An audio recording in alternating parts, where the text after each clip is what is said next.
পশ্চিম মেদিনীপুর জেলার খড়গপুর শহরে প্রাতঃভ্রমণে বেরিয়ে আজ সকালে বগদা এলাকায় বিজেপি কর্মী সমর্থকদের সঙ্গে নিয়ে চা চক্র করেছেন বিজেপির সাংসদ দিলীপ ঘোষ।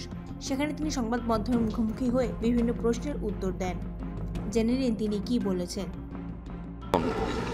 যখন ছেলে কালো হয় তাকে ফর্সার সঙ্গে তুলনা করে, কানা ছেলেকে পদ্মলোচন বলা হয়, তো মনের মধ্যে যদি এই ধরনের দুর্বলতা থাকে, ইনফিরিটি কমপ্লেক্স থাকে, তখন বড় বড় লোকেদের সঙ্গে তুলনা করা হয়, যার নিজের কোনো পরিচিতি নাই। মোদির সঙ্গে কারো তুলনা করতে হয় না, সবাই মোদির সঙ্গে নিজেকে তুলনা করে।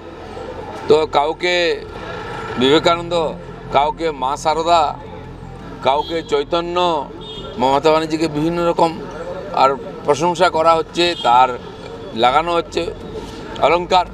আমি তো ভাবছি কবে মোহাম্মদ বিন তুগলকের সঙ্গে তুলনা করা হবে, সেটা আমরা দেখার জন্য অপেক্ষা করছি। মোদি সারা বছর উদ্বোধন করেন, প্রায় 40-45টা বন্দে ভারত ট্রেন উদ্বোধন করে ফেলেছেন।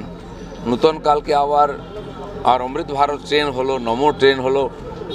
অযোধ্যাতে কালকে এয়ারপোর্ট উদ্বোধন হচ্ছে, স্টেশন উদ্বোধন হচ্ছে, বাস স্ট্যান্ড উদ্বোধন হয়েছে।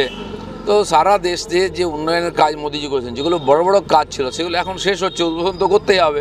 উনি শুরু করেছেন, উনি করছেন। উনি বলেছেন আমরা ফাউন্ডেশন স্টোনও রাখি, আমরা ফিতেও কাটি উদ্বোধন করি, সেটা মোদিই করতে পেরেছেন। আপনি কল্পনা করুন তো, যেদিন বিমানবন্দর উদ্বোধন হচ্ছে সেই দিনই বিমান নেমে যাচ্ছে। ভারতবর্ষ কোনো ইতিহাসে পৃথিবীতে কেউ করতে পেরেছে? এটা মোদিজি করেছেন। সেরকম তার অধিকার আছে করার, আর এতদিন যে কাজ করেছেন সেগুলো মানুষের হাতে তুলে দিচ্ছেন ব্যবহারের জন্য। খড়গপুর থেকে নিজস্ব প্রতিনিধির রিপোর্ট, এনএম নিউজ। আরও খবরের আপডেট পেতে সাবস্ক্রাইব করুন আমাদের ইউটিউব চ্যানেলটি আর বেল আইকনে ক্লিক করুন নোটিফিকেশনস পেতে।